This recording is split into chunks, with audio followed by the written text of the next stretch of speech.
Okay, in this video, I've pulled all that out, we're going to be doing a square or rectangular rug. This one's probably the one most people like. I like the oval ones myself. They seem to be the most fun, but sometimes people want something that's totally square to go in front of the refrigerator, in front of the washing machine, entry to the door. Anyway, we're going to start by making a foundation chain. Now you'll make this chain to the length that you want your rug to be. If you want a 2-foot, 24-inch rug, do a chain about 24 inches long. If you want a super long one, just make it to the length you want. It's going to be about that size. It'll be actually a little bit bigger, and that's because you're going to put a finished edge on it. I'm going to do just a small amount because I don't need to sit and watch me do all these chains. Okay, we have a foundation chain now. This is the length of the rug that I want to do. So I'm going to skip this first chain. I'm not going to work in that, but I'm going to work in the second chain from the hook. And I'll put my hook inside, grab up my rag strip, pull it through, yarn over, and pull through both. So I'm going to do a single crochet all the way to the end, just like we did with the oval shaped rug. I hit a joining. That's always a little bit of an issue there, but it's okay. Oh, I wonder what I bought this Hoffman fabric for. It's really nice. It feels good. Now you'll notice it's trying to curl up and everything, but it always does that at the beginning until you get more stitches on there, more rows to stabilize it. So don't be overly concerned with that. If we were doing something a little different, we'd address that issue. Anyway, you're going to go all the way to the end and just working your single crochets inside each one of these chains. Get out of the way. Come on. Don't fight me today. I don't have time for this. Alright, I'm in my last stitch here, and I'll do that.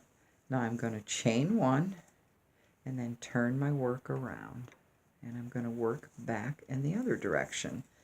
So I'll work my first single crochet in that stitch and continue to work through this.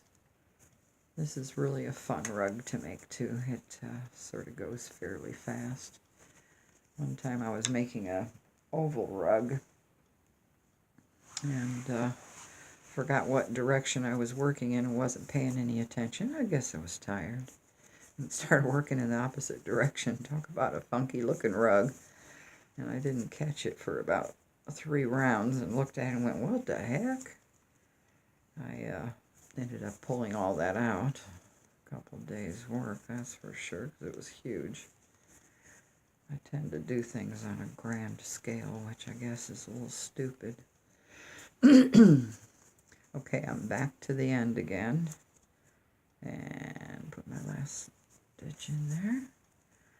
And what I will do is chain one, turn, and I'm going to work back on it again. I'm going to work back and forth, and I'm going to do a couple rows, and then I'll come back and show you how to finish it off. Okay, I've worked up a few rows just so that you can see how this is making a square rug or a rectangular rug. Here's my last stitch at this end of the row, and let's say, excuse me, let's say I've got this to the size I want, okay? And what I want to do is finish it off. When I've single crocheted this final row, it's got a nice loop, but when you look at the ends, they're a little ragtag, and the back side looks a little rough, and the other side. So what we're going to do is we're going to put a row of single crochets all the way around the whole rug. This first one is of course done, and in this corner we're going to put 3, that was 2 because I did my first one, 3 single crochets in there. If it looks like it doesn't want to turn right, add another one. Now what I'm going to do is I think I'm going to have to add a 4th one on this one because my thread is real bulky. If it was lighter or a rayon or something, it would probably be okay. It would stretch out easily enough. There I've turned very, very well. And on this end one, I'm going to put a single crochet. And then I'll go to the next joining and put another single crochet. Now, if you've got real bulky fabric down below, and it looks like it's going to want to start curling, then go ahead and put 2 in them. Like I said, you'll get the feel of it, and you'll see it when you're working on it. And go ahead, and then I'm back at the corner here, at the back side of this, and it's going to fight me, of course.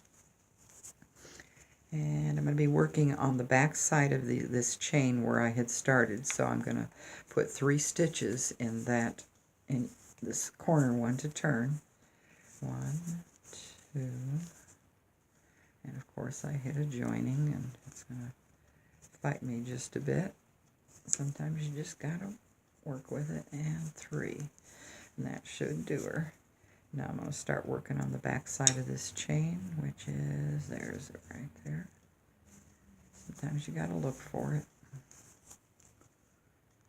And work on the back side of the rug. And you'll just continue on until you get to the next corner and put 3 more single crochets in the corner to finish it off. And then, as always, when you get done, just